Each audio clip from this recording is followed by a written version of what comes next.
তো কেমন আছো সবাই? আজকে আমরা এসেছি আষাঢ়িতে এই ফ্রিজটার গ্যাসকেট রিপ্লেস করার জন্য।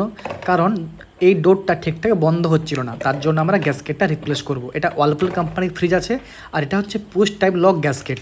ধরে টানলে এভাবেই বেরিয়ে আসবে, আবার প্রেস করলে কিন্তু লকড হয়ে যাবে। তো গ্যাসকেট কিন্তু বের করার পরে আমরা কিন্তু লকড হোলটাকে কাপড় দিয়ে ঠিকঠাক পরিষ্কার করব। আর গ্যাসকেট খারাপ হলে আরও সমস্যা হতে পারে, যেমন ফ্রিজের মধ্যে ওভার আইস, কি জল পড়বে, কম্প্রেসর কাট অফ করবে না, তো এই সমস্যা আমরা দেখতে পারি।